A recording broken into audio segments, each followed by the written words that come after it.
First of all, I want to just thank you all for the privilege to be here, not only hopefully to serve you for a few minutes here, but also to attend. I have some friends that have gone to TED in the past, and I've been thinking about coming, and I was on the edge, and then I got invited, and I said, I want to come. So I've attended about 2/3 of this, and I've gotten an enormous amount, not only from the speakers, but from so many people that I've met.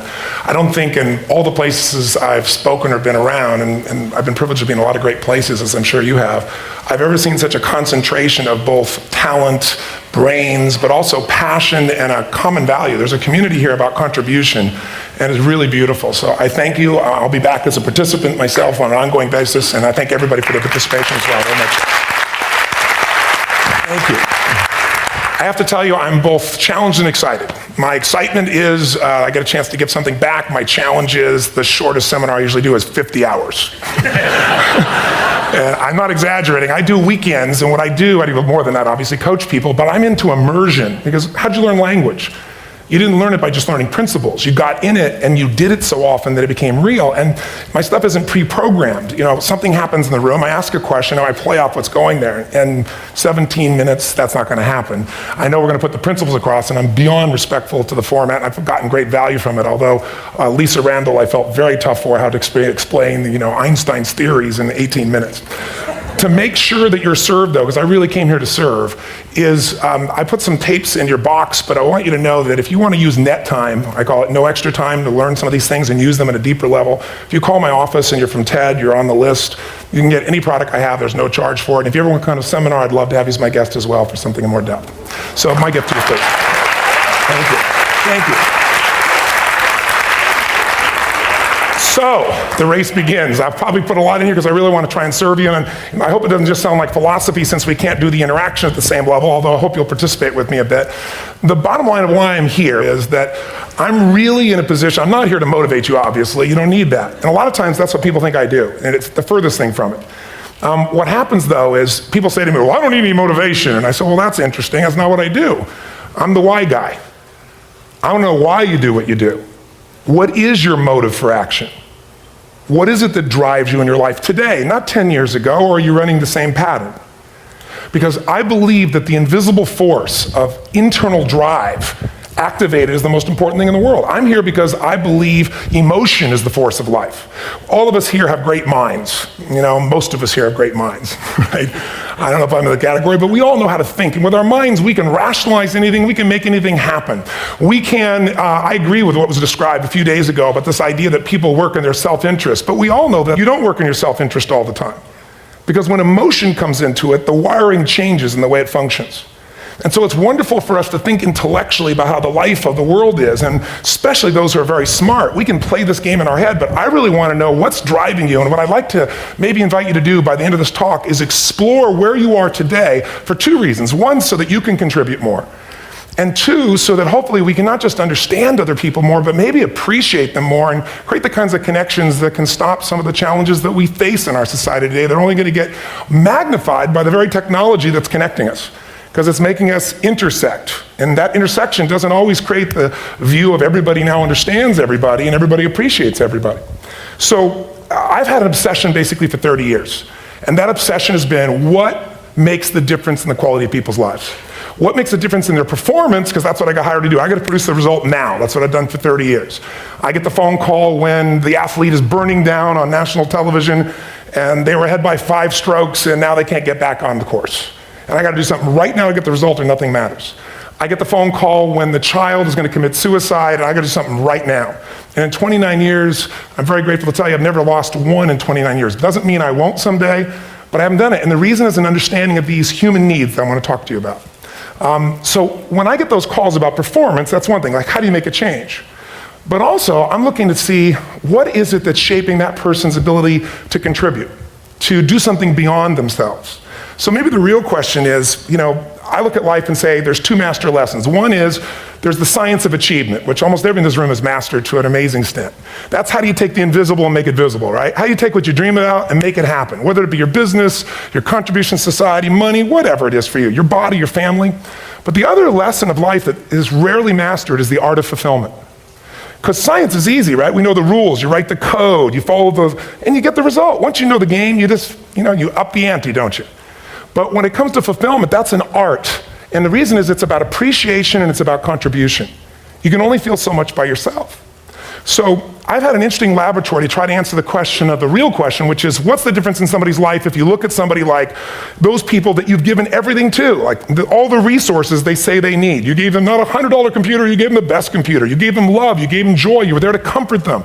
And those people very often, and you know some of them I'm sure, end up the rest of their life with all this love, education, money, and background, spending their life going in and out of rehab. And then you meet people that have been through ultimate pain. Psychologically, sexually, spiritually, emotionally abused, and not always, but often they become some of the people that contribute the most to society. So the question we got to ask ourselves really is, what is it? What is it that shapes us? And we live in a therapy culture. Most of us don't do that, but the culture is a therapy culture. And what I mean by that is the mindset that we are our past.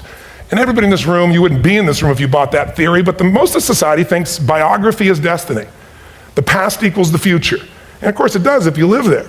But what people in this room know, and what we have to remind ourselves though, because you can know something intellectually, you can know what to do and then not use it, not apply it. So really what we got to remind ourselves is decision is the ultimate power.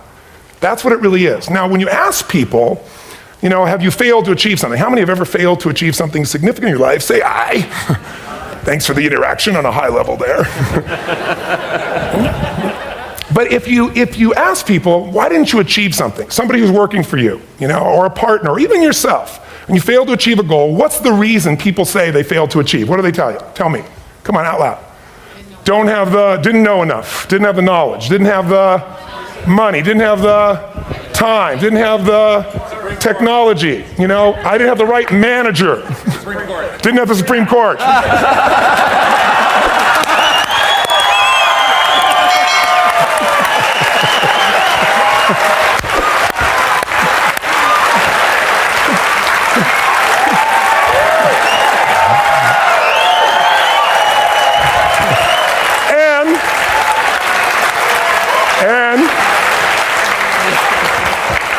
What do all those, including the Supreme Court, have in common? They are a claim to you missing resources. And they may be accurate. You may not have the money, you may not have the Supreme Court, but that is not the defining factor.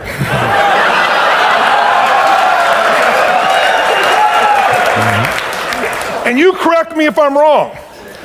The defining factor is never resources, it's resourcefulness. And what I mean specifically, rather than just some phrase, is if you have emotion, human emotion, something that I experienced from you day before yesterday at a level that is as profound as I've ever experienced, and if you'd communicated with that emotion, I believe you would have won.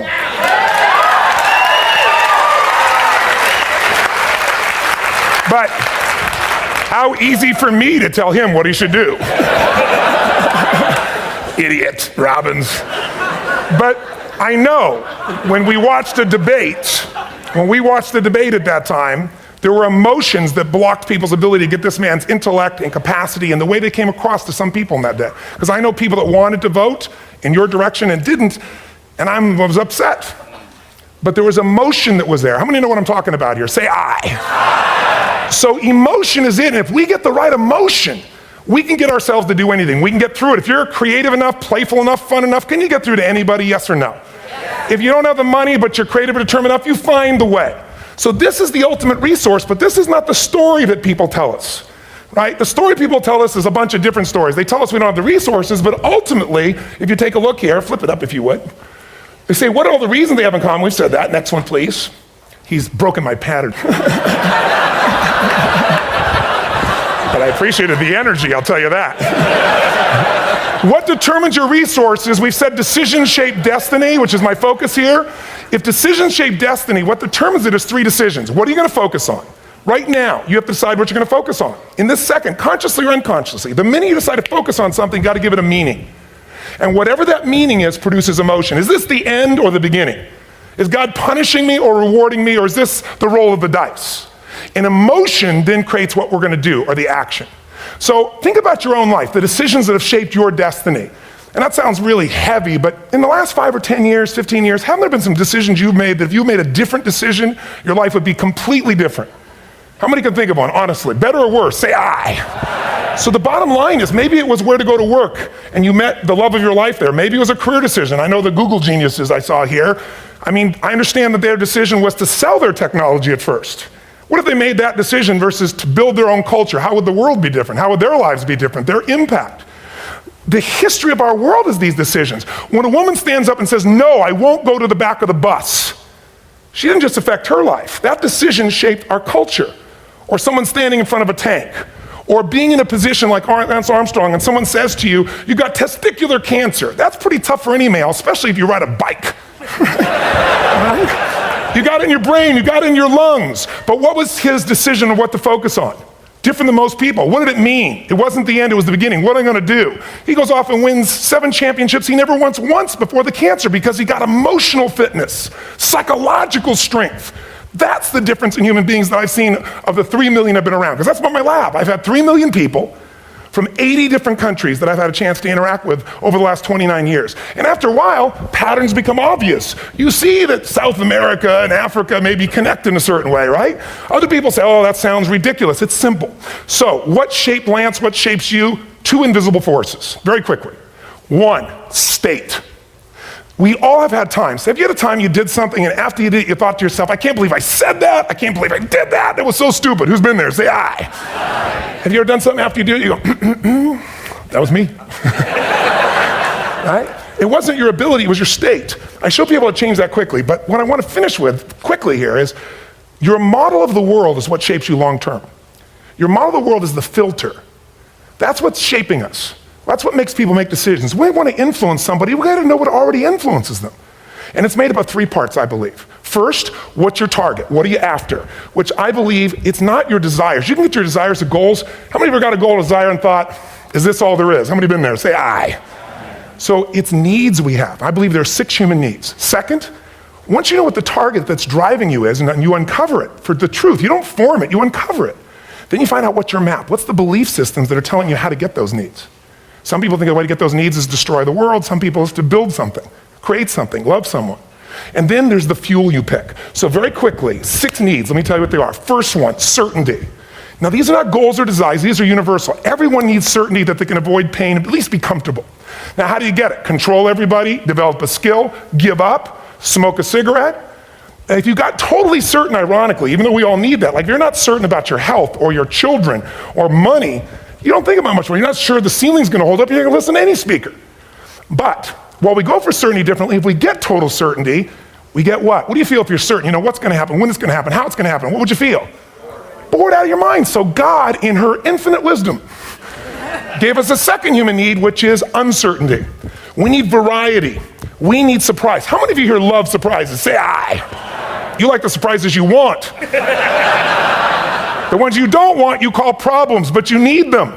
So variety is important. Have you ever rented a video or a film that you've already seen? Who's done this? Why are you doing it? You're certain it's good because you read it before, saw it before, but you're hoping it's been long enough you've forgotten enough there's variety. Third human need, critical, significance. We all need to feel important, special, unique. You can get it by making more money. You can do it by being more spiritual. You can do it by getting yourself in a situation where you put more tattoos and earrings in places humans don't want to know. Whatever it takes. The fastest way to do this, if you have no background, no culture, and no belief in resources or resourcefulness, is violence. If I put a gun to your head and I live in the hood, instantly I'm significant. 0 to 10, how high? 10. How certain am I you're going to respond to me? 10. How much uncertainty? Who knows what's going to happen next? Kind of exciting, like climbing up into a cave and doing that stuff all the way down there. Total variety and uncertainty. And it's significant, isn't it? So you're willing to risk your life for it. So that's why violence has always been around and will be around unless we have a consciousness change as a species. Now you can get significance a million ways, but to be significant, you gotta be unique and different. Here's what we really need. Connection and love, 4th need. We all want it. Most people settle for connection because love's too scary. Don't want to get hurt. Who here has ever been hurt in an intimate relationship? Say aye. And you're gonna get hurt again. Aren't you glad you came to this positive visit? But here's what's true, we need it. We can do it through intimacy, through friendship, through prayer, through walking in nature. If nothing else works for you, get a dog. Don't get a cat, get a dog, because if you leave for 2 minutes, it's like you've been gone for 6 months when you show back up again 5 minutes later, right? Now these first 4 needs, every human finds a way to meet. Even if you lie to yourself, even if you have split personalities. But the last 2 needs, the first 4 needs are called the needs of the personality, is what I call it. The last 2 are the needs of the spirit. And this is where fulfillment comes. You won't get fulfillment from the first 4. You'll figure a way, smoke, drink, do whatever, meet the first 4. But the last 2, number 5, you must grow. We all know the answer here. If you don't grow, you what? If a relationship's not growing, if a business is not growing, if you're not growing, it doesn't matter how much money you have, how many friends you have, how many people love you, you feel like hell. And the reason we grow, I believe, is so we have something to give of value. Because the sixth need is to contribute beyond ourselves. Because we all know, corny as it sounds, the secret to living is giving. We all know life's not about me, it's about we. This culture knows that, this room knows that. And it's exciting. When you see Nicholas up here talking about his $100 computer, the most passionate, exciting thing is here's a genius, but he's got a calling now. You can feel the difference in him, and it's beautiful. And that calling can touch other people. In my own life, my life was touched because when I was 11 years old, Thanksgiving, no money, no food, and we're not gonna starve, but my father was totally messed up. My mom was letting him know how bad he messed up. And somebody came to the door and delivered food. My father made 3 decisions. I know what they were briefly. His focus was, this is charity. What does it mean? I'm worthless. What do I gotta do? Leave my family, which he did. The time, one of the most painful experiences of life. My 3 decisions gave me a different path. I said, focus on, there's food, what a concept. You know? Second, but this is what changed my life. This is what shaped me as a human being. Somebody's gift, I don't even know who it is. They're not asking for it, this is giving our family food, looking out for us. It made me believe this. What does it mean? That strangers care. And what that made me decide is if strangers care about me and my family, I care about them. What am I gonna do? I'm gonna do something to make a difference. So when I was 17, I went out one day on Thanksgiving. It was my target for years, have enough money to feed 2 families. Most fun thing I ever did in my life, most moving. Then next year I did 4, and I didn't tell anybody what I was doing. Next year, 8. I wasn't doing it for brownie points, but after 8, I thought I could use some help. So sure enough, I went out, and what did I do? I got my friends involved, and I grew companies, and then I got 11 companies, and I built a foundation. Now, 18 years later, I'm proud to tell you, last year we fed 2 million people in 35 countries through our foundation, all during the holidays, Thanksgiving, Christmas, in all the different countries around the world. It's been fantastic. Thank you. So I don't tell you that to brag, I tell you because I'm proud of human beings because they get excited to contribute once they've had the chance to experience it and not talk about it. So finally, I'm about out of time, the target that shapes you, here's what's different about people. We have the same needs, but are you a certainty freak? Is that what you value most, or uncertainty? This man here couldn't be a certainty freak if he climbed through those caves. Are you driven by significance or love? We all need all 6, but whatever your lead system is tilts you in a different direction. And as you move in a direction, you have a destination or destiny. The second piece is the map. Think of that as the operating system tells you how to get there. And some people's map is, I'm gonna save lives even if I die for other people, and they're a fireman. Somebody else says, I'm gonna kill people to do it. They're trying to meet the same needs of significance, right? They want to honor God or honor their family, but they have a different map. And there are 7 different beliefs. I can't go through them because I'm done. The last piece is emotion. I say one of the parts of the map is like time. Some people's idea of a long time is 100 years. Somebody else says is 3 seconds, which is what I have. And the last one I've already mentioned that felt you. If you got a target and you got a map, and let's say, I can't use Google because I love Macs, and they haven't made it good for Macs yet. So if you use MapQuest, how many have made this fatal mistake of using MapQuest at some time? You use this thing and you don't get there. Well, imagine if your beliefs guarantee you can never get to where you want to go. The last thing is emotion. Now here's what I'll tell you about emotion. There are 6,000 emotions that we all have words for in the English language, which is just a linguistic representation, right? It changes by language. But if your dominant emotions, if I have more time, I have 20,000 people or 1,000, and I have them write down all the emotions that they experience in an average week. And I give them as long as they need. And on one side they write empowering emotions, the other is disempowering. Guess how many emotions people experience? Less than 12. And half of those make them feel like so they got 5 or 6 good frickin' feelings, right? It's like they feel happy, excited, oh, frustrated, overwhelmed, depressed. How many of you know somebody who no matter what happens finds a way to get pissed off? How many know somebody like this? Or no matter what happens, they find a way to be happy or excited. How many know somebody like this? Come on. When 9/11 happened, and I'll finish with this, I was in Hawaii. I was with 2,000 people from 45 countries. We were translating 4 languages simultaneously for a program that I was conducting for a week. The night before was called Emotional Mastery. I got up, had no plan for this, and I said, we had all this fireworks, I do crazy fun stuff. And then at the end I stopped, and I had this plan I was gonna say, but I never do what I'm gonna say. And all of a sudden I said, when do people really start to live? When they face death. And then I went through this whole thing about if you were gonna get off this island, if 9 days from now you were gonna die, who would you call, what would you say, what would you do? One woman, well that night is when 9/11 happened. One woman had come to the seminar, and when she came there, her previous boyfriend had been kidnapped and murdered. her friend, or her new boyfriend, wanted to marry her, and she said no. He said, if you leave and go to that Hawaii thing, it's over with us. She said it's over. When I finished that night, she called him and left a message, true story, at the top of the World Trade Center where he worked, saying, honey, I love you. I just want you to know, I want to marry you. It was stupid of me. She was asleep, because it was 3 a.m. for us, when he called her back from the top and said, honey, I can't tell you what this means. He said, I don't know how to tell you this, but you give me the greatest gift, because I'm going to die. And she played the recording for us in the room. She was on Larry King later. And he said, you're probably wondering how on earth this could happen to you twice. And he said, all I can say to you is, this must be God's message to you, honey. From now on, every day, give your all, love your all. Don't let anything ever stop you. She finishes, and a man stands up and he says, I'm from Pakistan, I'm a Muslim. I'd love to hold your hand and say I'm sorry, but frankly, this is retribution. I can't tell you the rest because I'm out of time.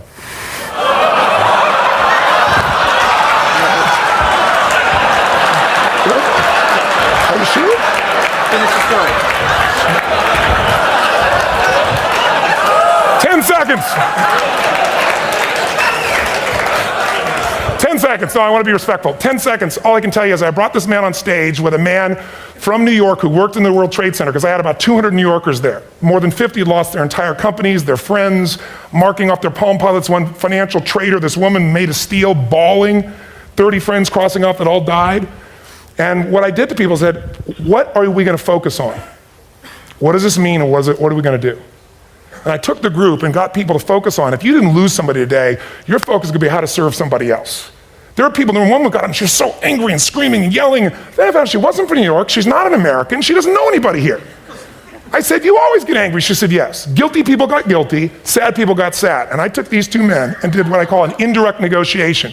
Jewish man with family in the occupied territory, some New York who would have died if he was at work that day. And this man who wanted to be a terrorist, and made it very clear. And the integration that happened is on a film, which I'll be happy to send you, so you can really see what actually happened instead of my verbalization of it. But the two of them not only came together and changed their beliefs and models of the world, but they worked together to bring, for almost 4 years now, to various mosques and synagogues, the idea of how to create peace. And he wrote a book, which is called My Jihad, My Way of Peace. So transformation can happen. So my invitation to you is this. Explore your web, the web in here. The needs, the beliefs, the emotions that are controlling you, for 2 reasons. So there's more of you to give. Achieve too, we all want to do it, but I mean give, because that's what's going to fill you up. And secondly, so you can appreciate, not just understand, that's intellectual, that's mind, but appreciate what's driving other people. It's the only way our world's going to change. God bless you, thank you, I hope this was served. Tony Robbins.